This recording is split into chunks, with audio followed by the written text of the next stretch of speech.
राजगण राममय जीवन चैनल के समस्त श्रद्धेय साधक हृदय दर्शकों का हार्दिक स्वागत, वंदन और अभिनंदन। आज का ये लेख किसी सामान्य धार्मिक विषय का वर्णन नहीं है, बल्कि भारत की प्राचीन ऋषि परंपरा द्वारा अनुभूत उस दिव्य रहस्य का प्रवाह है, जिसमें राम नाम केवल जप का विषय नहीं, बल्कि जीवन, चेतना और मोक्ष का अमृत सूत्र बनकर प्रकट होता है। प्राचीन भारत में ऋषि कोई संप्रदाय नहीं थे, वे चेतना के वैज्ञानिक थे। उनका उद्देश्य किसी मत को स्थापित करना नहीं, बल्कि सत्य को प्रत्यक्ष करना था। जब उन्होंने जीवन के गहनतम प्रश्नों पर ध्यान किया, मैं कौन हूं, यह संसार क्या है, दुख क्यों है और मुक्ति कैसे संभव है, तो उन्हें अनुभव हुआ कि सत्य अत्यंत सरल है, पर मनुष्य की जटिलता उसे ढक देती है। इसी सरल सत्य का सघन रूप था राम नाम। राम शब्द उनके लिए किसी एक ऐतिहासिक व्यक्तित्व तक सीमित नहीं था, बल्कि वह उस ब्रह्म तत्व का नाम था जो सर्वत्र व्याप्त है, जो प्रकाश है, जो चेतना है और जो अंततः स्वयं साधक के भीतर विद्यमान है। ऋषियों ने यह अनुभव किया कि शब्द केवल ध्वनि नहीं होते, प्रत्येक शब्द में एक विशिष्ट कंपन होता है और वही कंपन चेतना पर प्रभाव डालता है। जिस प्रकार संगीत राग रागिनी के माध्यम से मन की दशा बदल देता है, उसी प्रकार मंत्र और नाम चेतना की दिशा बदल देते हैं। राम नाम का कंपन अत्यंत संतुलित, सौम्य और स्थिर करने वाला है। जब ऋषियों ने गहन ध्यान में इस नाम का जप किया, तो उन्हें लगा कि यह नाम मन को बाहर से भीतर की ओर मोड़ देता है। विचारों की भीड़ शांत होने लगती है और उस शांति के भीतर एक जागृत साक्षी प्रकट होता है। वाल्मीकि ऋषि का जीवन इस रहस्य का जीवंत प्रमाण है। एक हिंसक जीवन से ब्रह्म ज्ञान तक की उनकी यात्रा किसी दार्शनिक उपदेश से नहीं, बल्कि नाम की निरंतर साधना से संभव हुई। ऋषियों ने इससे ये निष्कर्ष निकाला कि राम नाम का प्रभाव नैतिक उपदेश से भी अधिक गहरा है, क्योंकि ये सीधे संस्कारों पर कार्य करता है। पाप और पुण्य की गणना से परे नाम साधना चित्त की जड़ों को शुद्ध करती है। यही कारण है कि ऋषि परंपरा में राम नाम को महामंत्र के समान स्थान प्राप्त हुआ। ऋषियों के लिए राम नाम साधना किसी एक समय या आसन तक सीमित नहीं थी, वो श्वास के साथ बहने वाली चेतना थी। उठते बैठते, चलते फिरते, वन में विचरते, कुटिया में ध्यान करते, हर अवस्था में नाम का स्मरण चलता रहता था। धीरे धीरे यह स्मरण जप नहीं रहता, बल्कि स्वाभाविक अवस्था बन जाता है। ऋषियों ने इसे अजपा जप कहा। ऐसा जप जो बिना प्रयास के चलता है। यही अवस्था आगे चलकर ध्यान, समाधि और ब्रह्मानुभूति का द्वार खोलती है। राम नाम साधना का अमृत तत्व इसी निरंतरता में छिपा है। जब नाम जप नियमित होता है, तब मन की चंचलता कम होती है। जब चंचलता कम होती है, तब भावनात्मक असंतुलन शांत होने लगता है, और जब भावनाएं शांत होती है, तब विवेक जागृत होता है। ऋषियों ने देखा कि राम नाम जप से क्रोध स्वतः ढीला पड़ने लगता है, ईर्ष्या का प्रभाव कम होता है और भय धीरे धीरे विलीन होने लगता है। ये कोई चमत्कार नहीं, बल्कि चेतना का स्वाभाविक नियम है। जहां प्रकाश बढ़ता है, वहां अंधकार ठहर नहीं सकता। प्राण के स्तर पर भी राम नाम साधना का गहरा प्रभाव पड़ता है। ऋषियों ने अपने अनुभव से जाना कि नाम का उच्चारण श्वास प्रश्वास को लयबद्ध करता है। जब श्वास संतुलित होती है, तब प्राण संतुलित होता है, और प्राण संतुलित होने पर शरीर और मन दोनों स्वस्थ होने लगते हैं। इसी कारण प्राचीन आश्रमों में रहने वाले ऋषि दीर्घायु, तेजस्वी और रोगमुक्त होते थे। उनके लिए औषधि से अधिक प्रभावी साधन था नाम। धीरे धीरे साधक एक ऐसी अवस्था में प्रवेश करता है जहां राम नाम केवल जिह्वा पर नहीं रहता, बल्कि हृदय में गूंजने लगता है। ऋषियों ने इसे हृदय जप कहा।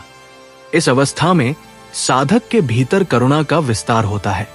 वह दूसरों के दुख को अपना दुख समझने लगता है। यही वह बिंदु है जहां साधना व्यक्तिगत नहीं रहती, बल्कि लोक मंगल का रूप ले लेती है। ऋषियों की तपस्या इसी लोक मंगल से जुड़ी थी। वे अपने लिए नहीं, समस्त सृष्टि के संतुलन के लिए तप करते थे, और राम नाम उस तप का मूल था। नारद ऋषि ने भक्ति सूत्रों में स्पष्ट कहा कि नाम स्मरण सबसे सहज मार्ग है, क्योंकि इसमें अहंकार के लिए स्थान नहीं बचता।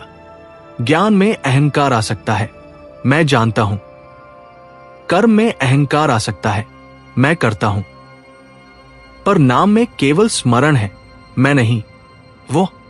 यही भाव साधक को धीरे धीरे शरणागति की ओर ले जाता है, और शरणागति ही वह द्वार है जहां से ईश्वर का अनुग्रह प्रवाहित होता है। ऋषियों की तपस्या में राम नाम की अलौकिक शक्ति केवल आंतरिक परिवर्तन तक सीमित नहीं थी। उनके आश्रमों का वातावरण भी उस साधना से प्रभावित होता था। कहा जाता है कि जहां निरंतर नाम जप होता है, वहां प्रकृति भी सौम्य हो जाती है। पशु पक्षी निर्भय होकर विचरते हैं, वन में शांति व्याप्त रहती है और वातावरण में एक अदृश्य पवित्रता महसूस होती है। ये सब ऋषियों के लिए किसी कल्पना का विषय नहीं था, बल्कि प्रत्यक्ष अनुभव था। उपनिषदों में ब्रह्मा को अवर्णनीय कहा गया है, फिर भी ऋषियों ने राम नाम को ब्रह्मा तक पहुंचने का सरल सेतु माना। कारण यह था कि नाम साधक को धीरे धीरे अह से मुक्त करता है। जब मैं का भार हल्का होता है, तब ब्रह्मा का अनुभव स्वतः प्रकट होने लगता है। इसलिए ऋषि कहते थे, पहले नाम, फिर ध्यान, और अंततः ज्ञान अपने आप प्रकट होगा। ज्ञान को पकड़ना नहीं पड़ता, वो उतरता है। कलियुग के संदर्भ में ऋषियों की ये दूरदृष्टि अद्भुत थी। उन्होंने जान लिया था कि आने वाले युग में मनुष्य की आयु, स्मरण शक्ति और धैर्य कम होगा। इसलिए उन्होंने ऐसे साधन की आवश्यकता देखी जो सरल हो, सुलभ हो और फिर भी पूर्ण हो। राम नाम इस आवश्यकता की पूर्णता था। यही कारण है कि तुलसीदास जैसे संतों ने भी कहा, कलियुग केवल नाम के सहारे पा हो सकता है। आज का मनुष्य बाहरी समस्याओं से अधिक आंतरिक अशांति से ग्रस्त है। तनाव, भय, असुरक्षा और संबंधों में कटुता, इन सब का मूल मन की अस्थिरता है। ऋषियों का संदेश आज भी उतना ही प्रासंगिक है। मन को स्थिर करना है तो नाम का सहारा लो। राम नाम कोई पलायन नहीं, बल्कि भीतर की शक्ति को जागृत करने का साधन है। जब भीतर संतुलन आता है, तब बाहर की परिस्थितियां भी बदलने लगती हैं, या कम से कम उनका प्रभाव कम हो जाता है। राम नाम ऋषियों के लिए कोई संप्रदाय नहीं था, कोई कर्मकांड नहीं था। वो उनके टूटते मन का सहारा था, थकती चेतना का विश्राम था। जब तप के बीच शरीर शिथिल हो जाता, जब वर्षों की साधना के बाद भी सत्य हाथ नहीं आता, तब वे रोते हुए राम नाम का स्मरण करते, और आश्चर्य, उस स्मरण में उन्हें वो शांति मिलती जो किसी सिद्धि में नहीं मिली थी। उसी क्षण ऋषियों ने जाना कि राम नाम साध्य नहीं, साधन नहीं, बल्कि स्वयं लक्ष्य है। वनों की नीरवता में, बहती नदियों के किनारे, चिता की राख से सने शरीर के साथ जब ऋषि राम और राम आग का जप करते थे, तब वो नाम उनके भीतर उतरकर आंसू बन जाता था। वे आंसू दुख के नहीं होते थे, वे आंसू घर लौटने के होते थे। जैसे कोई बिछड़ा हुआ बालक मां की गोद में सिर रखकर रो दे। राम नाम वही गोद था, जहां आत्मा अपने अनंत पिता से लिपटकर रो सकती थी, बिना किसी प्रश्न, बिना किसी भय के। वाल्मीकि का हृदय पत्थर नहीं था, वो केवल घावों से भरा था। जब राम नाम उस हृदय में गूंजा, तो वो घाव पिघल गए। ऋषियों ने देखा, नाम अपराधी को संत बना देता है, क्योंकि नाम दोष नहीं देखता, वो केवल संभावना देखता है। राम नाम मनुष्य से ये नहीं पूछता कि तुम कौन हो, वो केवल कहता है, आओ, जैसे हो वैसे ही आओ। यही करुणा ऋषि परंपरा की आत्मा थी। ऋषियों के लिए राम नाम जप एक विधि नहीं थी, वो प्रेम था। प्रेम में कोई गणना नहीं होती, कितनी माला, कितना समय, कितने दिन। प्रेम तो बस बहता है। वे चलते हुए जपते, सोते हुए जपते, कभी कभी रोते हुए जपते। धीरे धीरे जप करने वाला मिटने लगता और केवल जप रह जाता। और जब जप ही रह जाता है, तब साधक नहीं रहता, केवल राम रहते हैं। राम नाम का अमृत तत्व इसी विस्मरण में छिपा है। अपने छोटे, डरपोक, सीमित मैं को भूल जाना। जब मनुष्य स्वयं को भूलता है, तभी वो उस अनंत को याद करता है जो वो वास्तव में है। ऋषियों ने देखा कि नाम जपते जपते मनुष्य कठोर नहीं, कोमल हो जाता है, उसकी आंखों में दया उतर आती है, उसकी वाणी में मिठास आ जाती है और उसके मौन में भी प्रार्थना बसने लगती है। प्राण के स्तर पर राम नाम एक लोरी की तरह था। थके हुए प्राण उस लय में विश्राम पाते थे। शरीर जर्जर हो सकता था, पर भीतर एक अजानी शक्ति जागती रहती थी। इसी कारण वृद्ध ऋषियों के चेहरे पर एक बालक जैसी शांति होती थी। वे मृत्यु से नहीं डरते थे, क्योंकि राम नाम ने उन्हें सिखा दिया था कि मृत्यु अंत नहीं, वापसी है। जब ऋषि तपस्या में लीन होते थे, तब उनका जप केवल उनके लिए नहीं होता था। उनका हृदय इतना विशाल हो चुका होता था कि उसमें समस्त सृष्टि समा जाती थी। वे एक किसान के दुख के लिए रोते थे, एक पशु की पीड़ा के लिए तड़पते थे और एक अज्ञानी मनुष्य के लिए प्रार्थना करते थे। राम नाम उस करुणा को शक्ति देता था। यही कारण है कि ऋषियों की साधना लोक मंगल की साधना थी। नारद ऋषि जब वीणा उठाकर राम नाम गाते थे, तो वह संगीत नहीं होता था, वह प्रेम की घोषणा होती थी। वे कहते थे, ज्ञान तुम्हें ऊंचा बना सकता है, कर्म तुम्हें मजबूत बना सकता है, पर केवल नाम तुम्हें नरम बनाता है। और जो नरम हो जाता है वही टूटता नहीं, वही टिकता है। यही नरमी ईश्वर को प्रिय है। उपनिषद ब्रह्मा को मौन कहते हैं और राम नाम उसी मौन की ध्वनि है। जब नाम इतना भीतर उतर जाता है कि शब्द भी मिट जाता है, तब जो शेष रहता है वही ब्रह्मा है। ऋषियों ने इसे जाना, जिया और हमें दे दिया। उन्होंने कोई अधिकार नहीं रखा, कोई शुल्क नहीं मांगा, बस कहा, ले लो, ये तुम्हारा ही है। कलयुग के लिए उनका संदेश करुणा से भरा था। उन्होंने देखा कि आने वाला मनुष्य थका हुआ होगा, टूटा हुआ होगा और भीतर से अकेला होगा। इसलिए उन्होंने जटिल मार्ग नहीं दिए, उन्होंने केवल एक नाम दिया, राम। जैसे कोई मां अपने बच्चे को जाते समय बस एक दुपट्टा ओढ़ा दे कि ठंड लगे तो काम आए। राम नाम की यही सबसे गहरी शक्ति है। यह मनुष्य को नकाब पहनना नहीं सिखाता, ये उसे सच्चा बनाता है। ऋषियों ने देखा कि जब साधक अपने सारे दोष, भय, पाप और असहायता के साथ राम नाम को पुकारता है, तब नाम उसे ठुकराता नहीं, वो उसे वैसे ही स्वीकार करता है जैसे मां अपने गंदे रोते हुए बच्चे को गले लगा लेती है। उसी आलिंगन में साधक बदलता है, सुधरता नहीं, पिघलता है। ऋषि जानते थे कि परिवर्तन नियम से नहीं, प्रेम से होता है। इसलिए राम नाम उनकी साधना का केंद्र बना। वे कहते थे, यदि तुम्हारे जप में प्रेम नहीं तो वो केवल ध्वनि है, और यदि प्रेम है तो एक बार का राम भी जीवन बदल सकता है। यही कारण है कि ऋषियों ने कभी संख्या नहीं गिनी, उन्होंने केवल भाव को देखा। उनके लिए एक आह भी पर्याप्त थी, यदि वह राम से जुड़ी हो। जब साधना गहरी होती जाती है, तब एक क्षण आता है जब साधक को लगता है कि वह राम नाम जप नहीं रहा, बल्कि राम नाम उसे जप रहा है। ये अनुभव शब्दों से परे है। ऋषियों ने इसे अनुग्रह की अवस्था कहा। इस अवस्था में साधक के जीवन में घटनाएं बदलती नहीं, बल्कि उनका अर्थ बदल जाता है। दुख भी आए तो वह शिकायत नहीं बनता, वह शिक्षा बन जाता है। सुख भी आए तो वह अहंकार नहीं बनता, वह कृतज्ञता बन जाता है। ऋषियों की तपस्या में यही संतुलन दिखाई देता है। वे न तो संसार से घृणा करते थे, न ही उसमें डूबते थे। राम नाम ने उन्हें बीच का मार दिया, जहां वे संसार में रहते हुए भी संसार से बंधे नहीं रहते थे।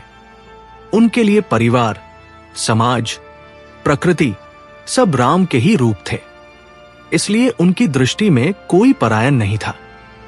यही दृष्टि उन्हें महान बनाती थी। राम नाम साधना का एक गुप्त रहस्य यह भी है कि यह साधक के भीतर मौन को जन्म देती है।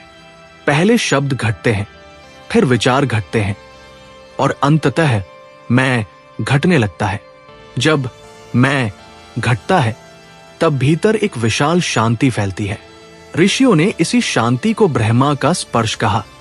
यह कोई दृश्य नहीं, कोई प्रकाश नहीं, यह बस घर लौट आने का सुकून है। जब मृत्यु का समय निकट आता था, तब भी ऋषियों के होठों पर भय नहीं, राम नाम होता था। उन्होंने मृत्यु को अंधकार नहीं, द्वार की तरह देखा। राम नाम उस द्वार की कुंजी था, इसलिए वे मृत्यु से डरते नहीं थे। वे उसकी प्रतीक्षा भी नहीं करते थे, वे बस तैयार रहते थे। यही तैयारी जीवन को सुंदर बना देती है। ऋषियों का संदेश आज भी उतना ही करुण है। वे कहते हैं, तुम टूटे हो तो भी योग्य हो, थके हो तो भी प्रिय हो।